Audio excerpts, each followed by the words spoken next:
ప్రభువును రక్షకుడైన యేసయ్య నామములో మీ అందరికీ నా హృదయపూర్వకమైనటువంటి వందనాలు చెల్లిస్తున్నాను. ఇప్పుడు మనం చూస్తున్నాము యేసయ్య పుట్టినటువంటి స్థలం. యేసయ్య పుట్టిన బెత్లెహేము గ్రామంలో ఉన్నటువంటి పశుల పాకలో యేసయ్య పుట్టాడు. ఆ పశుల పాకే ఈరోజు ఇంత వైభోగంగా అద్భుతంగా దేవాలయాన్ని కట్టిపెట్టారు. దేవుని మందిరాన్ని ఆరాధించుకోవడానికి వచ్చినటువంటి యాత్రికులందరూ ఈ యొక్క స్థలాన్ని చూడడానికి అనేక గొప్ప అద్భుతమైనటువంటి కట్టడాన్ని కట్టిపెట్టారు. మనం చూస్తూ ఉన్నాం. ఇప్పుడు ఇదే యేసయ్య ఆ రోజు పుట్టినటువంటి స్థలం బెత్లెహేము గ్రామంలో ఉన్నటువంటి ఈ పశుల పాక. ఈ పశుల పాక ఉన్నటువంటి స్థలము ఇప్పటికి కూడా ఉంది. అది కూడా మీకు నేను చూపించబోతున్నాను. ఆ ముందు సైడు ఆ రోజు పశువుల పాక ఏదైతే ఉందో ఆ పశువుల పాకని అలాగే ఆ యొక్క పరిస్థితిని అలాగే ఉంచి అలాగే ఉంది.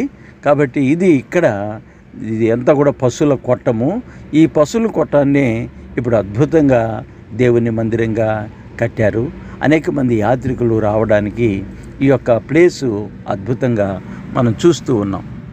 కాబట్టి ఇది అనేక మంది బెత్లెహేము గ్రామంలో ఆనాడు పశువుల కాపర్లు కూడా పశువులు కాసుకుంటున్నప్పుడు దేవదూత వారికి ప్రత్యక్షమై, ఇదిగో మీ కొరకు రక్షకుడు పుట్టి ఉన్నాడు, ఆయన పొత్తి గుడ్డలతో చుట్టబడి ఉన్నాడు, అదిగో ఆయన పశువుల తొట్టులో పరుండుకొని ఉన్నాడని చెప్పినప్పుడు ఈ స్థలాన్ని గురించే దేవదూత పశువుల కాపర్లకు తెలియజేసినటువంటి స్థలము ఈ స్థలము. దాన్ని కూడా మీకు చూపించబోతున్నాను.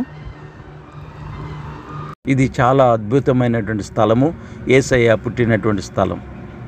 ఈ బెత్లెహేము గ్రామానికి యోసేపు మరియమ్మ గారు వచ్చారు. ఎందుకంటే మొట్టమొదటి ప్రజాసంఖ్య వ్రాయించుకోవడానికి ఈ ప్రాంతానికి వచ్చారు. అప్పటికి ఆమె పరిశుద్ధాత్మ ద్వారా గర్భవతి అయి ఇక ప్రసవ దినాలు సమీపించాయి. ఆ సమయంలో వాళ్ళు ఈ ప్రాంతానికి వచ్చి ఈ పశువుల సాలలో ఆమె జన్మనివ్వడం జరిగింది. ఆ రోజు ఉన్నటువంటి పశువుల కాపర్లు పశువులు మేపుకుంటున్నటువంటి స్థలమే ఇప్పుడు మనము చూస్తున్నటువంటి స్థలం, మనం వెళ్తూ ఉన్నటువంటి స్థలము ఇది. మేము అక్కడికి వెళ్ళినప్పుడు ఆ ప్రాంతాన్ని చూసినప్పుడు మాకెంతో సంతోషం కలిగింది. ఇక్కడే దేవదూత ప్రత్యక్షమై పశువుల కాపర్లతో శుభవర్తమానాన్ని తెలియజేయడం జరిగింది. ఇక్కడ పశువుల కాపర్లు, ఇది బోయాజు యొక్క పొలాలని కొంతమంది చెప్పడం జరిగింది. బోయాజు అంటే రూతు గారి యొక్క గ్రంథంలో ఉంటుంది. కాబట్టి ఆయన దావీదుకి పితరుడైనటువంటి వ్యక్తి బోయాజు. కాబట్టి ఈ స్థలము ఇదంతా కూడా బోయాజు పొలాలు. ఈ పొలాల్లో పశువులు మేపుకుంటున్న వారికి దేవదూత ప్రత్యక్షమై ఇదిగో వారికి శుభవర్తమానాన్ని తెలియజేసింది. మనం ఇప్పుడు చూస్తున్నాము. ఆ రోజు పశువుల కాపర్లు ఆ యొక్క పశువుల కాపర్లు రాత్రులు ఉండేటువంటి గృహ ఇప్పుడు మనం చూస్తున్నాము. ఇదే గృహలో పశువుల కాపర్లు ఉండేవాళ్ళు. ఆ తర్వాత దేవదూత ప్రత్యక్షమైన స్థలం కూడా ఈ స్థలమే. కాబట్టి ఇక్కడి నుండి వాళ్ళు మనం ముందుగా చూసినటువంటి ఆ ప్రాంతానికి, అంటే యేసయ్య పుట్టినటువంటి ఆ పశువుల కొట్టం ఏదైతే ఉందో అక్కడికి వాళ్ళు వెళ్ళడం జరిగింది. కాబట్టి అక్కడికి వాళ్ళు వెళ్ళినప్పుడు ఆ యేసయ్య ఆ పశువుల సాలలో ఉండడం గమనించారు. మనం ఇప్పుడు చూస్తున్నాము అదే పశువుల సాల. ఇక్కడే యేసయ్య జన్మనిచ్చినటువంటి స్థలము ఈ స్థలం. అందుకనే దాన్ని ఏమి వాళ్ళు కట్టలేదు.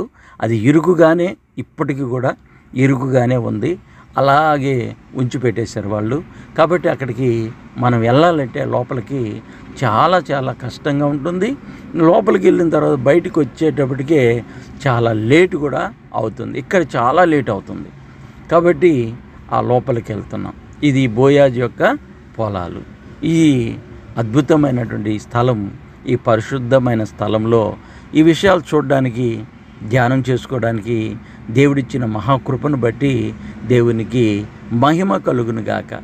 ఇదే ప్రాంతాల్లోనే దావీదు గారు కూడా గొర్రెలు మేపుతూ ఉండేవాడు.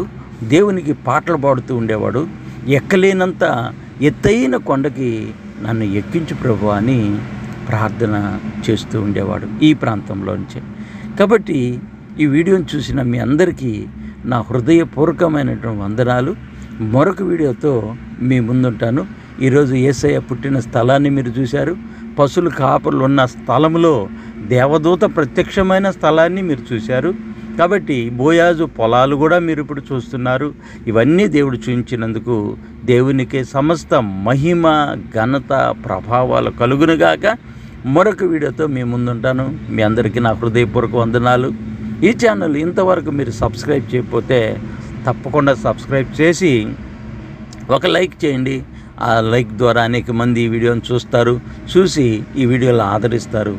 ఆదరించిన తర్వాత ఇది అనేక మందికి వెళ్ళేదానికి అవకాశం ఉంటుంది. మీ అందరికీ వందనాలు. Praise the lord.